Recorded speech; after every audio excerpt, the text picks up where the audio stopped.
I guess I want to start just by learning who Clint Collide is. Like, I know that you've been doing things on the internet for a lot longer, and you have like 20,000 subscribers on your YouTube page. Tell me where it all started. Like, what is your mission? Oh.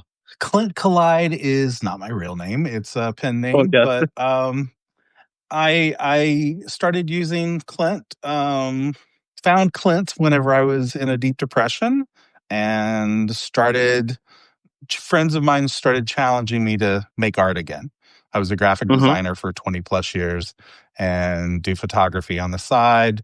I've been collecting photography off and on since I was a kid. My dad was an Okay. amateur photographer, so I've always had an eye for it and a passion for it. And one of my friends in my depression was just like, "Hey, you should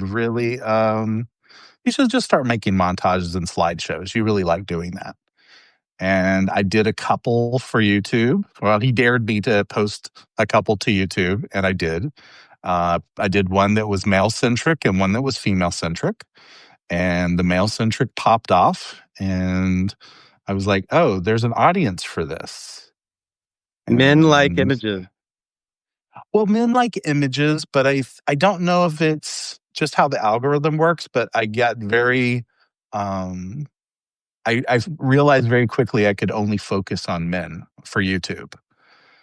And that was a little upsetting because I love the ladies too. You know, I'm gay, but Yeah. definitely you know, love my sapphic sisters.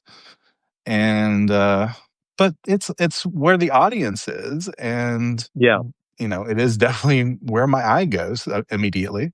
So over the years I've just Well, so been tell me how that works. Like, you do found images, you're doing photo research. Most of this Mhm. is in the public realm.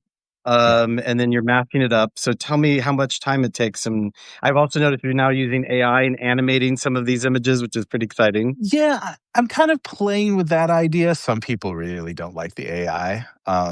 It's interesting. Did you realize one of the images in Queer Lens at the Getty is actually AI? Yes, I saw that. Oh, you Which did? one was Okay. it? I thought it was labeled as AI in the gallery. It's not in the book in the catalog. Oh, okay. I was like, I have to Interesting. go look this up. But I found an article where it talks about it. How does it work? So I've been collecting images off and on for at least a decade, digital, because one of the problems with the internet is we have lost media. You know, Yeah. you have a platform like, you know, when Twitter was potentially going out, I was on there 24 hours a day practically downloading images because Hmm. that's our history. You know, we don't have a lot of as much written history as I would hope we'd have. Right. But there is a lot of, you know, gay centric, you know, homoerotic imagery that it's out there. It's just not saved well. Most of it's out of copyright or was never copywritten because it was illegal to copyright it. So, you know, it's. I just don't want that to be forgotten. So the process Right. for me is find the images, find the music, assemble a collage, montage, slideshow, whatever you want to call it. I'm not precious with my work. I Hmm. just I consider it after a few months of doing it on YouTube. I realized I was trying different styles and different edits, and I was trying to be a little flashy. And what I learned Hmm. really quickly was my audience is predominantly 65 and above, and they really did not like me changing the format. So I had to find a style that worked for the majority of the images, and it's easier on me because everyone's able to focus on the imagery. Yeah. Like you don't if you're watching my editing, you're not watching the right thing. Well, I mean, we're both men of a certain age, so we remember when also you would go into a bookstore, a gay bookstore, and there would be the table full of sexy photo books. And I was Mhm. thinking about that because one of the first that I ever bought, and this is when I was a teenager, and I have it here. I actually got it through. There used to be a book club called Quality Paperback Books. I don't know if you remember Oh it in yeah, I the remember '90s. that. Mhm. And me, my little cheeky teenage self, somehow my mom didn't care what I was doing when it came to books because books were weird to her. So I bought this book, I have that Pioneering book in Male my. Nude. I have that Yeah. book. Yeah. And years ago, I got to actually interview David Lettick and talk to him about why he collected these and put them into books and things like that. So, I mean, tell me about that. Like, remember how that was so like exciting when you'd go into a bookstore and you'd look at all these sexy pictures in the bookstore? I mean, even before that, I mean, we're probably both children of catalogs, Yeah. for the holidays. And I mean, I would get excited because some of the models were very pretty. The photography wasn't necessarily, the wardrobe No, wasn't, but the J.C. Penney's and Sears catalog. Yes. yes. I mean, occasionally I'd, get a fancier catalog. Oh, or international mail, because when I was coming I out, was waiting for international you to talk. mail.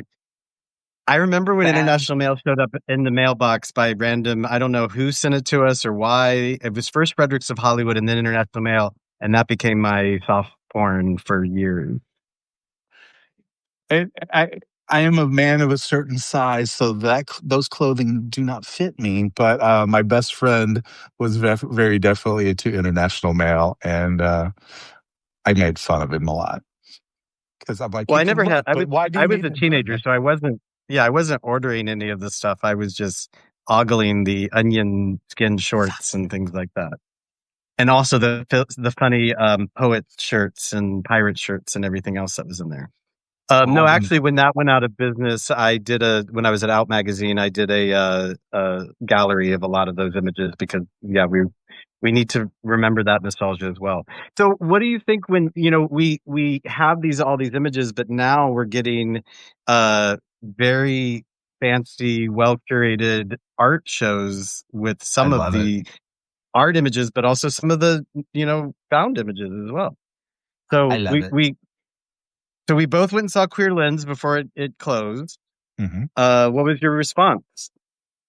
I had seen about a quarter of the images, at least digitally, over the years, and I knew the work of probably about half of the art of the photographers. So it was both familiar. I think the thing I was shocked the most about the image of the two boys kissing in the photo booth. That's the what they use for the ads. I don't think it's not the cover for the book, but it was in No, a lot of the not the cover. advertising.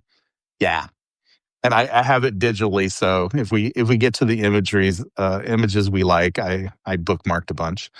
Hmm. Um, I think it's healthy. I mean, what Neil and Hugh are doing with the Loving books, and their.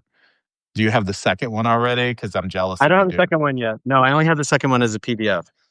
I need to reach out to those guys. We're also all of us are from Texas, so I came out in the bar they met in, or in the Oh club they wow, met that was in. like in Yeah, Dallas, right? in Dallas. Yeah. So I was I grew like, I up in reached. Wichita Falls. I didn't know that. Okay, all of Yeah. us Texas boys.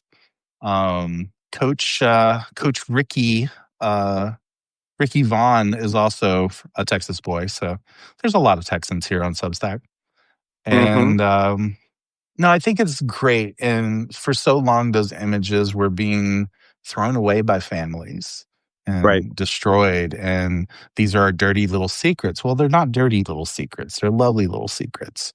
I have an ex partner who's an antiques dealer and does estate sales, and he's constantly trying to rescue those photos. Yeah. He works primarily here in LA, so he sees a lot of families like trying to hide away the little family secrets. I'm like, they're not family secrets; they're history. Yeah. I wish we had more written down about who the people are in the photos, but we don't. Right. Yeah. No, there's definitely archives that have been lost over the years. I mean, the first time I was really aware of that, I was talking to Charles Leslie of the Leslie Lohman Gallery, and they were explaining how that uh, museum started, which was a lot of the collection was artists' work and other collected things that people were just trashing when people died of AIDS. And so they were recovering it from dumpsters and from, people then donating, because people just didn't want to deal with it. So we have a lot, but we've also lost a lot. Yeah. Um, And I know I've collected quite a bit over the years, and I weave them into some of my montages. Most of them are digitally found, but yeah. it's exciting to see institutions actually legitimize, our contributions and not put it alongside of. And I mean, some of these artists are major names.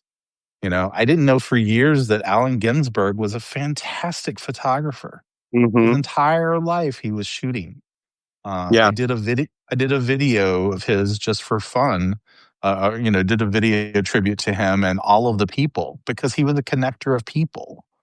And And he his actually did estate. write on a lot of his photos. Mhm. So we actually do have, yeah. Yeah, and his estate reached out to me, and it was at first it was a little cease and desist, and then they're like, "Yeah, I think we just want to credit." I'm like, "That's Okay. perfect." Like, I'm like, honestly, I didn't know how to credit them. So I'm like happy to do so. And, of course they're like, if you're making any money, please share it. I'm like, those are free videos. I don't monetize those. Yeah. Because I think queer history should be free and, as ad free as possible. Yeah. That's nice though that you didn't get the cease and desist because there's definitely estates that are not that friendly. Yeah, I could name a couple. And sadly, I respect copyright law. Obviously, we're all creators.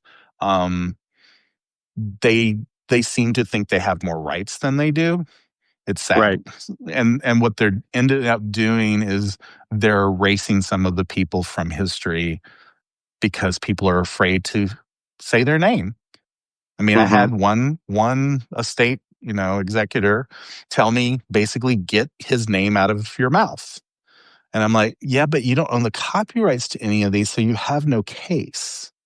Hmm. You have trademark. Yes, you can use the name commercially, but is that really what your goal is for the estate? Like Hmm. I thought it was keeping the legacy and the art alive. Right. I don't know. Well, so I think it's important to actually talk about the whole photography becoming collected and also when it started being considered art. And I learned a lot. I don't know, have you read the Sam Wagstaff biography, this one? I have not. I didn't know it Oh, existed. oh yeah, you should totally read it. It's great. Oh yeah, I'm fascinated. It's before and after Maplethorpe. It's by Philip Gefter, and it's really fascinating because most of us are familiar with Maplethorpe and his name, but this really, Sam was his patron and Yeah. lover, but also it really gets into how Maplethorpe, he wasn't into photography at the time when they met, and Maplethorpe basically turned him on to photography, got him collecting. Then he amassed one of the largest private collections of photos and then sold it and donated it to the Getty. Is why they have such an amazing collection. And when I talk to my students about that, because nowadays images are everywhere and photography, everybody's a photographer, and what does it even mean? And to think like 50, 60 years ago, people didn't really value photography in the same way.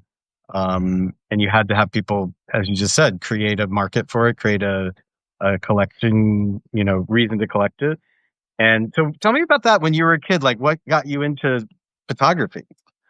Well, I mean, my earliest memories are of being with my dad on a Saturday afternoon, going from camera store to camera store. He was on a budget, but he was always looking for the next gadget, Hmm. and his collection was relatively small when he passed. So I'm like, huh, we spent a lot of time looking for just that lens or just Hmm. that whatever. And he did not Was take he a that many. Pentax guy? Like, what was his main photo? What was his He was main a camera? Minolta. He was a Minolta. Okay. So I've adapted one of his prime lenses to work on my Sony system, and it just takes beautiful. It's a 50-plus-year-old lens that takes images that are much better than the ones you can buy Mhm. now. They just has more character. And I don't know if that's just me, waxing nostalgic or not, because sometimes, a boy can likes to remember. Um, the memories are pretty strong of like, we would go to photo shows and I'd look at, I was always drawn to the vintage photo aisle, which he humored me because he was into new photography. Right. And, he was always looking for an excuse. Can I photograph a naked woman? And my mom was absolutely not. But, so he loved her and he worked within her comfort level. And, but he left behind a lot of, I actually prefer his amateur photography to his more pro-am photos. They're more ethereal. So did you have a darkroom at your house? No, he only used the local lab and nothing very professional. We just didn't have the budget. Yeah. So he made what he could and put that in me that when you get old enough and want to take your own photos, and he had no idea that digital was coming. I often imagine what it would be like now living around him. Like there would be 90,000 photos, a day. Right. If printing Yeah. had not been a problem. Well, that's the other thing, though, is that we capture so many images, but we rarely print them. And I've tried to now and then remember that I can actually create a physical object and do something with that photo, because otherwise you have this huge archive and what do you do with it? It's not like my mom would always have like this like cake tin or cookie tin, and it was full of all these photos that weren't in the photo album. So it was like you had the photo albums, but then you also would go and look through all of the like boxes and tins full of all the other photos, and that was always fun, and that still exists. Like I'm sure that they have thousands of photos just sitting there in a shelf somewhere. I have literally boxes and boxes and boxes of slides and prints that I've collected over the years, probably 10,000 physical images that I still have not gone through because they take so long. I've Yeah. finally gotten a process to scanning things that's a little more reasonable. But even then, you have to consider, what is the subject? Is this something, even interesting to me? I tend to scan everything and then figure it out later. Right. Well, so I'm thinking about the reason why I wanted to talk to you about Queer Lens and why I'm interested in general at this moment is, we lived through the 90s, Jesse Helms railing against Mapplethorpe and all these other things. Sally Mann was also part of that. Sally Mann's And still part of it. Have you read about her recently? yeah, Yeah. yeah. Sad. And her photography is brilliant and beautiful, but also there are issues about it that still, make us all a little uncomfortable. But that's what art does. And I think Yeah, people need to understand that art is supposed to not just be pretty. right. It can make you uncomfortable. The Queer Lens had several images that made me very uncomfortable. But I'm like, wow. But they stick in my mind. Mm-hmm. Do you remember which ones in particular? There was one, the man was a quadriplegic, or Oh, he yeah. was amputated. Like, but what a beautiful face. I Yeah. marked it earlier. It I was just saw that such a one too. That was a very disturbing but beautiful photo. I would like to, and it's towards the end. Oh, here it is. I mean, this image is just stunning. Mm-hmm. And it's by George Dureau, and it's the subject is B.J. Robinson. But yeah, like I'm like, why am I so taken with this image? And I kept coming back to it, and also so much in this, like so much of early queer history, queer photo, or even vintage photography is very, very white. Mm-hmm. And I get a lot of comments on YouTube of people who want more representation, want more diversity, and I really struggle to do that. One Yep. omission in Queer Lens that I really wish they would have used is Lawn of New York. Lawn of New York, beefcake photographer. I think he called himself Artistic Physique Photos. Mm-hmm. I think he called himself Artistic Physique Photographer was his business card. But he shot all races. actually shot all body types, preferably bodybuilders, because that's how he got into that world. And I know Matthew from Boy Culture Hmm. actually knew. I think he actually knew him. So it's nice that we still have people around who knew these icons to me. Yeah. And I wish he had been included in this show. I didn't see any of Yeah. his photos. It was interesting, for example, to see Man in a Polyester Suit, the Maplethorpe, that Mhm. of all of his, that's the one. Obviously, they must own it. Right? That's a photo that is also very controversial for many reasons. But it was, I'd seen those in other contexts, but seeing it in this context, it was a little like, whoa. Um, and and there is something about the photos that also are fetishistic sometimes, and the choice of what one is capturing, how they're capturing it, um, and why they're capturing it, right? Like as you said, like sometimes it is an erotic gaze, sometimes it is documentation, sometimes it is to be provocative. And so some of those photos that you expected were there, but Mhm. then there And were I so mean, many that I'd never seen. what was something you hadn't seen before? I'm just curious. Um, I think some of the female images, especially because Mhm. I feel like so often it's the male gaze that we get, and so the ones that focus on female bodies or female identified bodies and trans bodies, those were new to me because we don't Mhm. see those as often. Um, and then some of the choices in the Friends of Dorothy portrait gallery, I was like, Oh, oh those wow, were like I wonderful. yeah. And also the way it was assembled, I loved, and you really had to spend time with it, and it did feel like you were in some sort of, uh, uh, I don't know, a throwback type of space, right, where you had hundreds of images with no captions, and so you had to really spend time with them. But even like seeing the Anderson Cooper as a baby from, Oh, yeah. what's her name? I was like, oh, I'm suddenly Who blanking. was it? Was it Diane It's Arbus?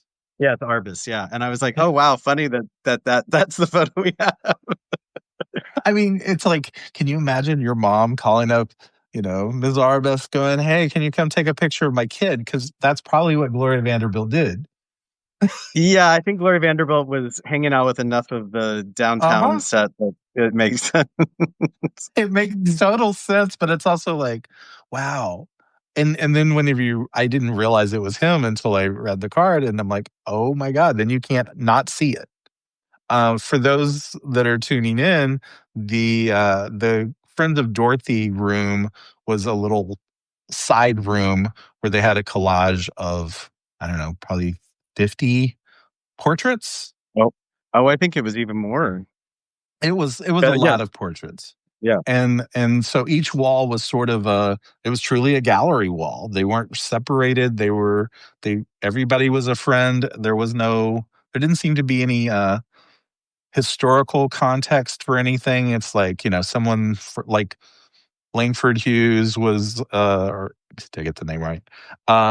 Was next to George Langston Hughes. Michael. Mhm. Yeah. Yeah. Um And they I, had some interesting choices like having Leonard Bernstein and David Bowie. So, you had bisexual or queer adjacent or, mhm. questionable, you know? Well, and I think they did a good job of featuring images by allies or Yeah. people who never came out. We have Yeah.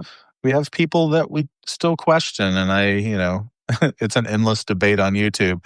They weren't gay, and I'm like, I never said they were. Right.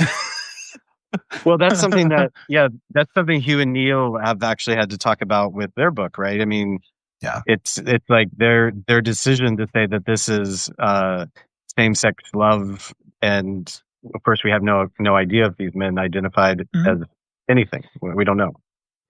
We don't know, and yeah, there are body. We've changed a lot in how men are interact with each other. I have a theory that everything changed when the first Kinsey report came out. Right. Everyone, like, I'm not gay, but before that, especially in war, they're buddy buddy. and it's very physical. And if you're on a ship or you're just away from home, yeah, physical connection. We're made for that. You know, we're Well, human beings. if you read some of the like gay New York history, you learn actually that there was a lot more fluidity and a lot more openness before the war, Mhm. and it was actually after the war that things kind of went backwards, and and then of course everyone thought, oh, 1968 Stonewall, everything changed, but in fact there was a Ooh. lot of stuff happening way before that, um, and then we went to this like sort of repression. But that's actually why I think it's so powerful to have something like this, and that they're using the boys kissing in the promo, and that those are everywhere, all over LA and all over Mhm. everywhere. And I learned this, so I worked at Out Magazine from 2011 to the end of 2015, and every chance I got to have a photo of same sex kissing, I would try to use it. Mhm. And the reason why is it still freaks people out. It they don't know how to deal with it. They can handle two women a little bit better than two men. But it was fascinating to me that that was still a political act to just show two men kissing. Mhm. And I told this story before. So in 2012, we put Neil Patrick Harris and David Burtka on the cover of Out, and they were nuzzling like this. Mhm. And actually, I will say this is the issue that has inspired Queer Love Project. Like, I started working on this issue, and I loved interviewing all the people about their relationships and having them tell their stories. This cover, though, got us into controversy because Why? even in New York, at one of the, I'm sure this happened in more than one, but I know for certain the the magazine spot in Penn Station put it in the pornography section because you had these two men not even kissing but nuzzling, and that made it pornography. And this question always of what is allowed and what is too much or whatever is a fascinating one, because I mean this is a very tame picture, right? Like, just Yeah. they're in suits, they are I mean, the touching. most erotic thing is they're shaped like a heart if you look at their silhouette. Right, right. Like, that's the most erotic and thing. And the fact that it got placed in the pornography section was like, wow, this is in 2012 in New York City? Like, what the hell? And so I always default to wanting to show more same-sex desire, more same-sex intimacy, because one, you have to normalize it so that people do, realize like, oh, this is okay. But also because it's still a political act, even in 2025, as we know. It's very much a political act. I got in trouble several times on YouTube for breaking community standards. And what their community standards, I don't know if you've ever read them, but anything that's sexually gratifying.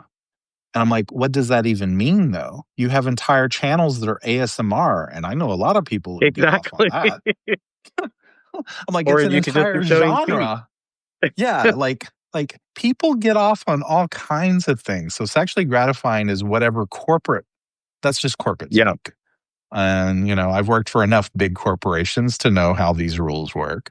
And I really resented it because I was doing this as, for me it was therapy at the time.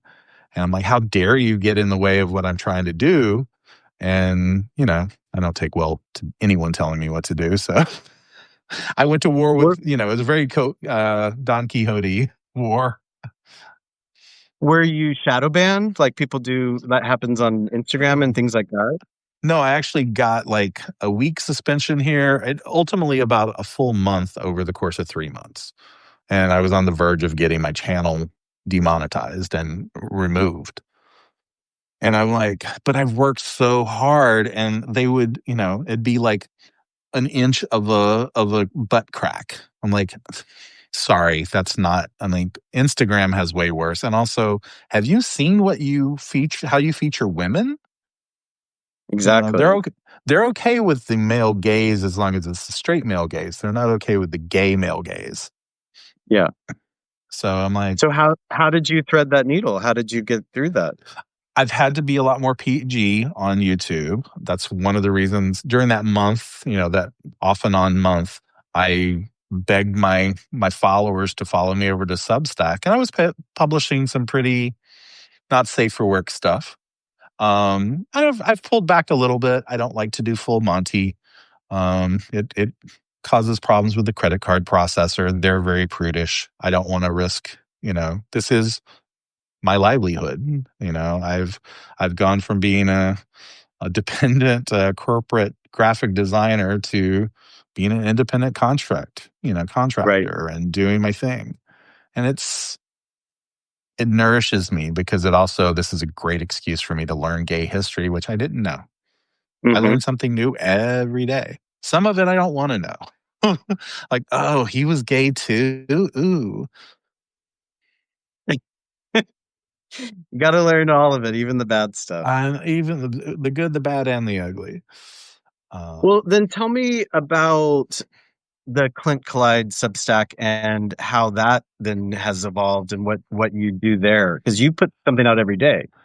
I put out a daily newsletter, and it's usually whatever's going on in my life or things that I'm thinking about. Occasionally, I'll spotlight a queer pioneer, but then it's a full list of this is my daily ritual of just how I wake up is looking at what happened on this day.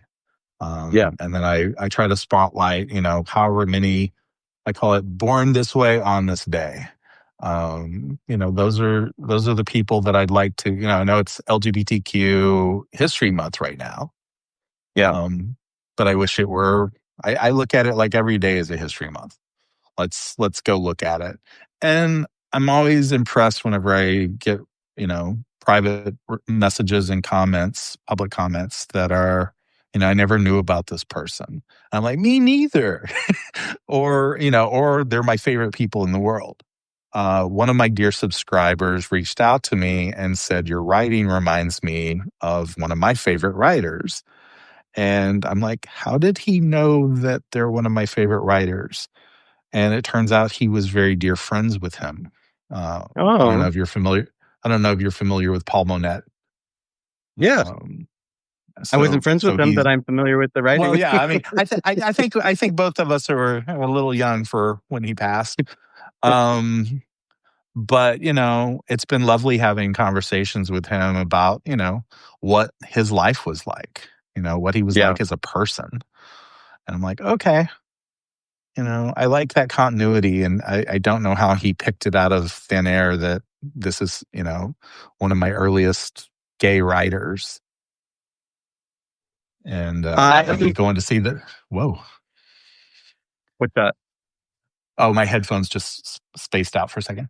Oh, I I like what you're saying as well. I was a Substack skeptic until pretty recently, and I'm so glad that I had got on it last year and have been doing this because I was also in like a low level depression and was missing community and reaching out to people. And I've met so many friends and new people that I wouldn't have. I've learned so much while being on Substack. And I know there must be a toxic side that I'm not tuned into, but so far it's been really like a comfort and really, really positive. I think it's like 10% that I've noticed that's a little toxic. 90% really good, and I feel like most of us are building each other up and like, hey, have you noticed this of this person?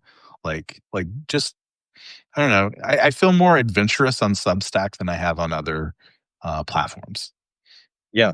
I Some people sample a have lot kind of more. described it as like the when Tumblr was going strong and you could, just meet people and create a community, but I never really did Tumblr. I like Tumblr and I still use it occasionally, but I do find, and I was never part of it when it was at its height, but I think Substack has more meat on the bones. Like you can read a short note and see, oh, I like the vibe of this, but then I can dig deeper and find out, what are you really writing about? And Yeah. you have such a long history of writing. It'd be interesting for you to talk about even your experiences with all of these platforms. as Yeah. a freelance writer and, staff writer. Well, and it's been interesting. So the first time I went to the One Archive, which is also in LA, it was Mhm. fascinating to go back behind the scenes and go through the archive because all these publications that I've written for that no longer exist, I also could they have them. So like Oh, the first gay publication I ever wrote for was Southern Voice in Atlanta. And it doesn't really exist in the same format. I don't think it exists at all anymore. But that ephemera, because we didn't really have the internet then. I mean, we did, but it was not the same. yeah. So to be able to like go see these newspapers that I wrote for and be like, oh, look, this exists. But they also had all the Damrons. They had all like they have so much print media. If you have you been Mhm. to the One Archive? I love it. It's oh I, my God, I I totally actually, got I archive actually fever. I need to go in as a researcher and actually go through. Yeah. Like I've been on the tour, but I've not been admitted or I haven't applied. I'll be honest. Well, you should also, yeah, you should engage with them because perhaps with your collection of photos, you could even propose an exhibit or something. I'd like to Um, actually start donating some things to them because I think their collection is wonderful and probably the safest locally that we have. I mean, mhm. the Getty's great, and I'm glad that they did this queer image series. Um, I just so many of their photos never see the light of day Yeah, because of course. they're always in cold storage. And I guess that's true of most. I think that's why I'm excited that Hugh and Neil did the. Where did they do the? Wasn't it Austria that they had the Yeah. the museum show? It was in Europe. I don't know if it was in Austria or Switzerland, but they are working on another museum show, and so that's exciting. Because yeah, I mean, all the photos are in the books, but I realized like, oh, I do think there's something special about seeing the physical object. Well, when I Um, when I realized that the shot for the boys kissing, it's literally like an inch and a half by an inch and a half. And that image is ingrained in my head and is one of the images that got me excited about, doing this. It clicked right. at some point. Oh, here are all these interests that you like. Let's do it. Well, so not that I'm trying to get you some competition, but if people who are listening want to try to start collecting vintage photography or they want to, do something, Do what do you it. recommend that people do? Go to your thrift stores. Go to your antique markets. The antique stores are amazing. If you have local estate sales, go check them out. Get to be friends with the estate liquidators. And sometimes, if they know you're buying specific things or interested in certain things, and also a lot of the estate liquidators are gay, so they will be helpful. I was going to Uh, say so they will definitely help. They want to they're find good sympathetic to the homes. cause. Yeah, they definitely are, and most of them are their storage containers are overflowing, so they usually can't take on many more collections. But Hmm. ask your friends and family. I have one of my childhood friends' wives. She had three uncles who all lived together. Bachelor uncles. We don't know, but she had literally a box of photos left over when she cleaned out their estates. And she's like, we as the family went through them and we don't know who any of these people are. And so like they were just going to dump the photos. I'm like, please don't dump photography. Please don't. You So is can this a always bunch of find. guys hanging out in photos? No, the photos are interesting because they're typical family photos, but then sometimes you get, you know, I'll give an example. My father was in the Air Force, and every Mine year too.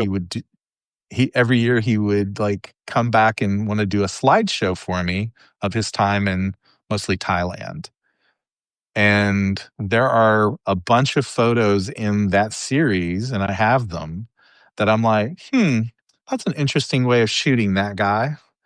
And so after his passing, I went to my aunt, his sister, and I was like, do you suspect that dad might have had, maybe a same sex relationship? And she definitely said no. And Hmm. then she's like, okay, well, if I tell you the truth, you can never tell your mom. And I'm like, of course, that would not be fun for her. So like, so I've never told this story while she was, alive. So she's no longer with us. And, you know, there's just a way you look at someone that you love. And we don't know his name. We don't know like how close or how long they were together, but they had an encounter or two, and he told her about it when he came back from the Air Force because he loved to horrify her. So you have this photo? I do. I probably will never share it publicly, but yes. But why not write that story for me? I'd love for you to write that story. That's an interesting queer love story about learning I about your don't know that dad. I'm. Yeah, I'm. It might happen eventually. I think I'm not quite ready to go there yet. I understand. Just consider it. It's a really Yeah. good prompt. Yeah, I mean, and his photos were nothing special. It was just a certain way you look at someone you care about differently, even through a lens. See, And that's your opening line. I think that's what Hugh and Neil respond to so well. Yeah, I'm honored to know them even a little bit through DMs and such. they're They're so sweet. cute. They go on my YouTube channel and watch some of the videos. And of course, I didn't know some of the images were for them because I hadn't seen their book until last year. A Oh, friend okay. finally a friend finally like gifted it to me because I wasn't that aware, but I had seen the images all over Tumblr. Yeah, And they were never credited, so I had no idea. And they very kindly aren't asking me to remove anything because, they don't own a copyright technically for yeah, most of these things, but they do own their collection's copyright.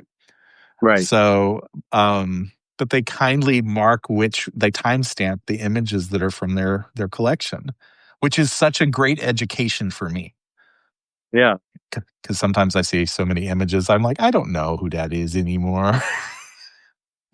I was curious about that because I noticed some of their images in your montages, and I was like, "Oh, I wondered." And now it's good to know that you have been discovering the provenance of some of No, them. yeah, I discover a lot of the provenance later. YouTube's image search has gotten better recently, but not great. Because there for a while, I was trying to research every image before I did it. Most of my montages have close to 100 images. Mhm. So that takes a little bit of time. And I try to do my due diligence, but I don't always. So I'm gonna write a post after we're done talking, and so I'm curious: will you send me like your top 5 or top 10 images from the Queer Lens exhibit that you loved, and we can include Mm. those? Yeah, sure. And then everyone obviously, if they're not aware of Clint Collide on YouTube, they should also discover that. Come on You have over 20,000 subscribers. That's a lot. on YouTube. Yeah, for sure. Yeah. Oh, actually, I think I'm just under 20,000. We're about to roll over. Or did I already roll Oh, over? I think I checked it today and it said 20,000. Oh, that's great. Cool. Yay. That was my milestone. Yeah, I thought so. Um, and anything else? I mean, we have like 50 people here who, if anybody here has any questions for either me or Clint, you can do that. Or is there anything else you want people to be aware of when they're looking at queer photography? Share it. I mean, like, I think it's part of our history, and so much of our history has gone missing. If you can, I have a couple of people who've reached out to me recently saying they'd like to donate some photos to me. That's awesome. I'm honored. Um, but that's not necessary, Yeah.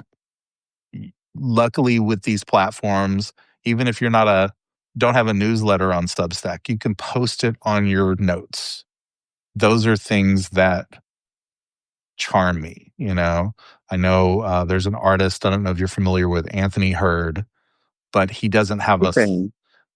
Anthony's artwork is beautiful, and he doesn't use Substack. He just uses notes on Substack to share his work, and then shoots people back to his website, which is also beautiful. And I've bought several prints from him, which I still need to hang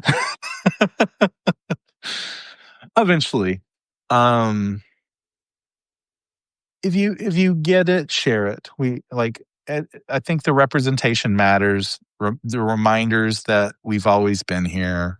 That's gay, lesbian, bisexual, trans, queer, whatever your label. And try to remember the humanity of it. Yeah. So you're becoming a sort of archivist. Yeah, unexpected archivist.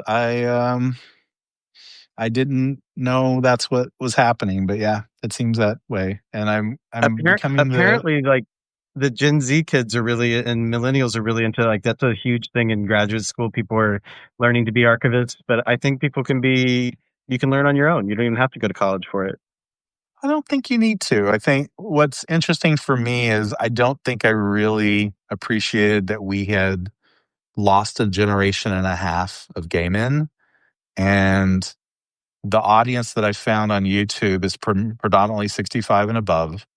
And the stories that they email me and DM me just blow my mind, And I'm like, so talk to your gay elders, y'all. If you're not a gay elder, you will be soon. You'll want to be talked to too. Everybody has a story. I one of the things that I said to Hugh and Neil in our podcast episode about the Loving books is that in a way they feel like a family photo album of relatives that we don't know who they are. And that's partly because, yes, we have our biological families and we have our chosen families, but we also have this queer family that goes back generations and has been either, as you said, forgotten or, uh, not given any prominence of place in history. And there's something really moving, and I think that's why people have, especially to this book, why they have such a visceral reaction to these photos because you're Oh, like, oh, this could be my grandparents or my uncle or whatever, but they're not any of those things. We I've somehow feel related to them. I've taken their cover image and put it through AI a few times. I know it's Oh, so cute. I've seen that one. oh, oh. Um, I need to publish maybe all of them and send them to those guys because they're just. I'm like, how does this humanize them even more? I mean, the image I is don't know so if they would include beautiful. it in the exhibit, but that would Oh be an no, no, amazing no! thing to have in the exhibit.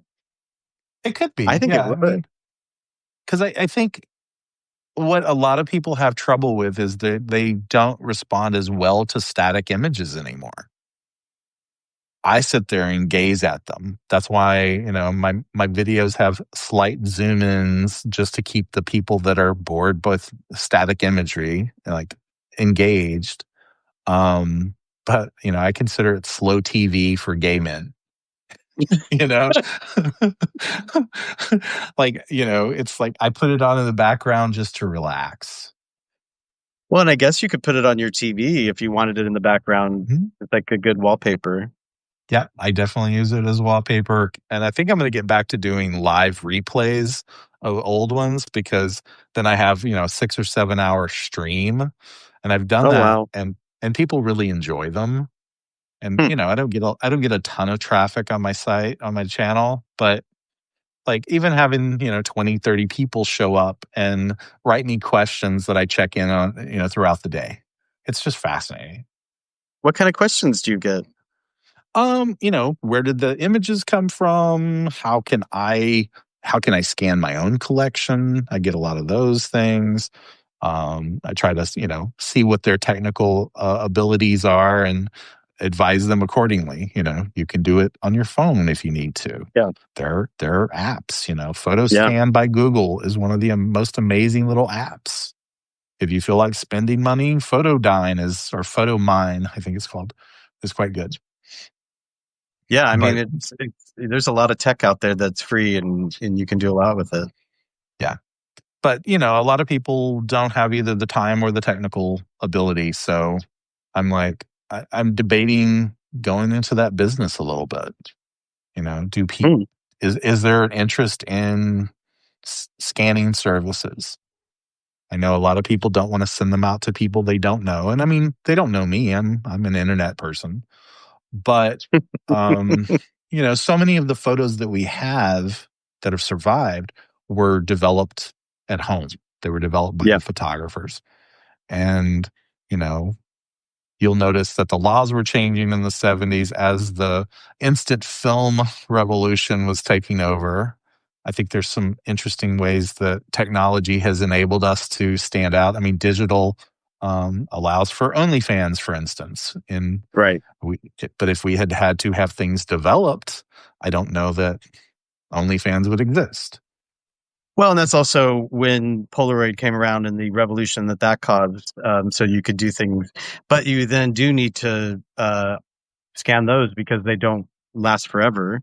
They don't last Uh, forever. I mean, no photos, no prints last forever. yeah, And that's why, I went into, did you happen to go into the $3 bill exhibition? I don't think I did. No. So it was across the campus. And Yeah. honestly, I don't love just ephemera without a lot of context. And the paper was so fragile on so many of these things, it was practically in the dark. So I'm like, I can't see it. I I don't know thought what I'm about looking. going over there, but I didn't. So what was in it? I was a lot of ephemera, dating back to 1800s. So, it was like catalogs for some art exhibits. I think there was a Wilhelm von Gloden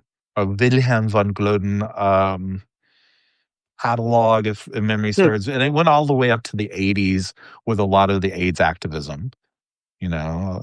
There was quite a collection of Ronnie killed, the ACT UP posters that were like Yeah. Ronnie killed us, basically.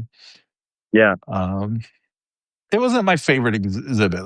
I spent a lot more time. I actually went back to the Queer Lens and took Yeah. another round. I was also fascinated by the variety of people and watching straight men observe.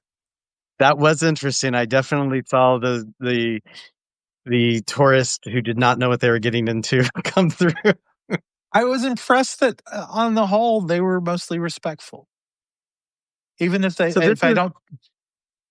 this is what I think is important. I mean, that even if it's not something that you are, uh, it's gonna maybe trigger you in ways that you're unsure of. That's the reason why you should go to an exhibit, even if you're not the target audience. And I'm working on a piece right now. As I mentioned to you, I yesterday went and saw the play Prince Faggot for the second time, and it's fascinating. It's selling out. It's mainly a gay audience in the theater, but at the same time, I'm like, the fact that this is existing, like, if we're in our Weimar era Germany time of the United States, like, at least we have this kind of stuff happening, and it has some very explicit sex scenes and kink scenes in the play, but that's actually not the reason why I love it. But I just love that it exists, and that I love that sometimes a straight man or woman is going to go in there and have their mind blown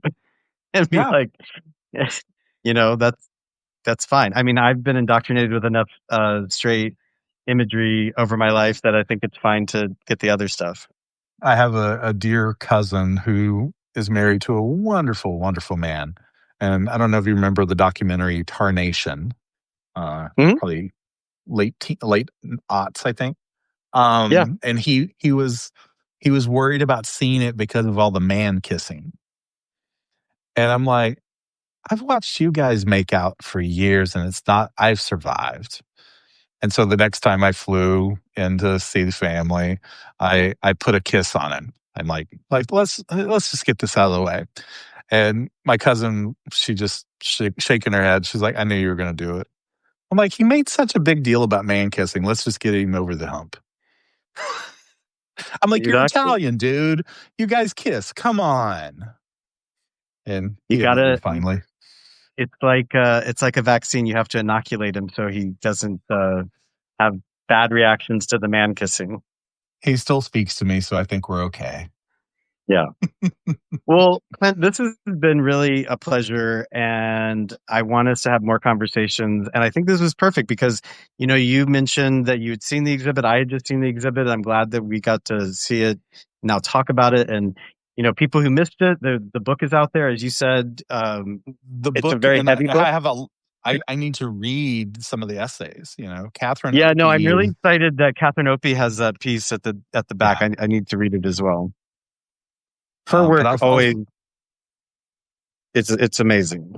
well, and she's still teaching as far as I know at UCLA. Hmm. And I'm like, I've always wanted to go take a class with her.